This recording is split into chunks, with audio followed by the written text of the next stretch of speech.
As the dust settles on UFC 249, we can now look back on a spectacular evening of fights. Dana White and the UFC manor bring us an amazing event, despite facing extreme adversity in the midst of a global pandemic. The card had everything from titles on the line, great matchups, and eye-catching finishes. Among the things we hoped for and expected, we also had some really interesting situations materialise that took everyone by surprise. With that in mind, today we're going to look at the top 10 unexpected moments from UFC 249. So let's jump right in with number 10. 10. Jeremy Stephens misses championship weight by 5.5 pounds. Jeremy Stephens missing weight was a surprise for a number of reasons. Firstly, Jeremy had only missed weight twice in 32 fights. Secondly, he had huge pressure on his shoulders, having lost 3 in a row to Jose Aldo, Zabit Magomedsharipov and Yair Rodriguez, not including the no contest. He really needed to rebound strongly. Weighing in some distance from the 146-pound limit did not give the impression of a fighter ready to make one last charge for the title. For a man turning 34 this month, we expected to see more of a polished version of Lil Heathen at this stage of his career. 9. Charles Rosa manages to survive multiple deep submission attempts from Brees Mitchell. Brees Mitchell came to the prominence on The Ultimate Fighter, and it was no secret that he has a very dangerous ground game. He won his last fight with only the second twister in UFC history. The unexpected thing was how Rosa managed to survive those deep attacks. Mitchell initially put Rosa on an incredibly tight arm triangle that initially appeared to be decisive.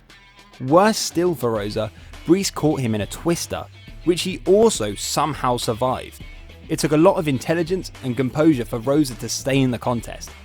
Despite the heavy loss on points, there are many positives that he can take from the fight. 8.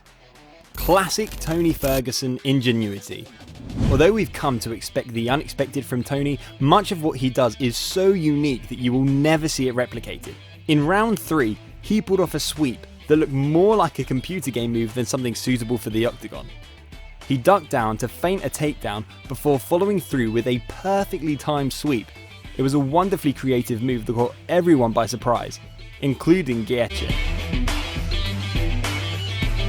7. Henry Cejudo is cut by a clash of heads but turns the adversity to his advantage. The fighters' heads had come close a number of times before they finally connected in the second round. A nasty cut opened up on Henry's hairline. Soon after that, he landed a very heavy knee to the head of Cruz, followed by a right hand as he charged him down. 11 unanswered shots later, and the referee jumped in. Cejudo admitted that the blood worried him from the perspective of the referee. It appears that his resulting urgency may have been the catalyst for the dynamic finish. 6. Justin Gaethje dismisses the interim title in pursuit of the undisputed crown. This type of attitude only comes from athletes with the strongest mentality. In this mood, Gaethje commands respect, and it was obvious what his motivation is. The real shock was that Justin didn't spend 1 second bathing in his accomplishment. Even more so when you consider that he just beat a guy who was on a 12-fight winning streak against consecutive killers. 5. Jacare Souza tests positive for COVID-19, causing his fight with Uriah Hall to be cancelled. The fact that a fighter tested positive for COVID-19 is not surprising given the amount of cases globally.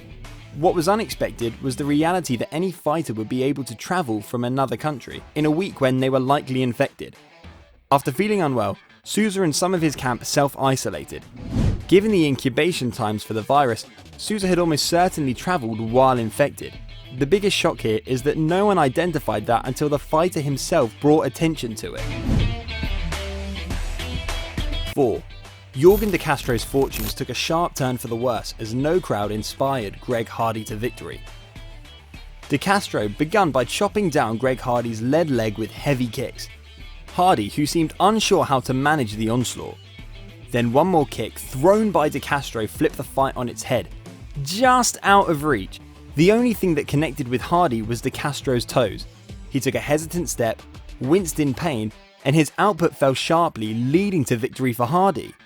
Ironically, Because there was no crowd, Hardy was able to hear the commentary from Daniel Cormier suggesting he should check the leg kicks.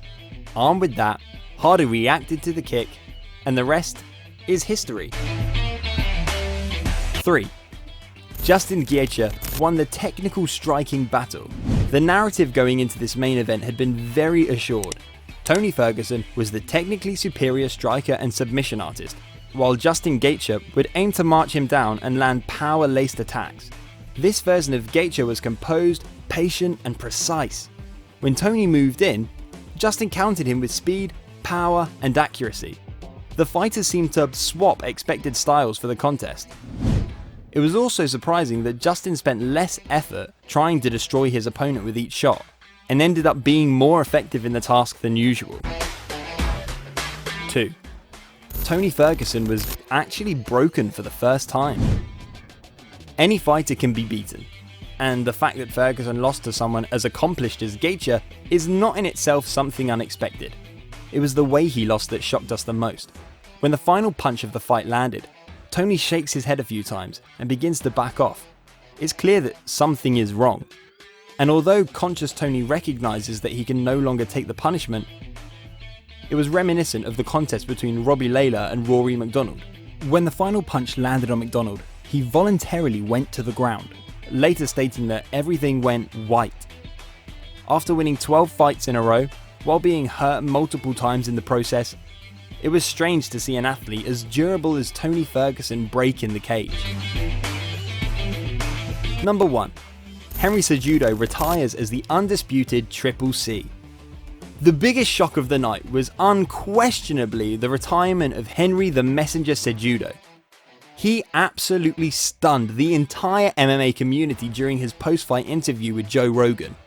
What surprised us most is the rareness of this type of moment across all sports. A young man at the peak of his powers, in great shape, who sits atop a mountain while conquering every challenger to his throne. It takes a special kind of individual to be able to walk away in that position, which is why nobody saw it coming. Well, that's it for the top 10 unexpected moments from UFC 249. We hope you enjoyed the video.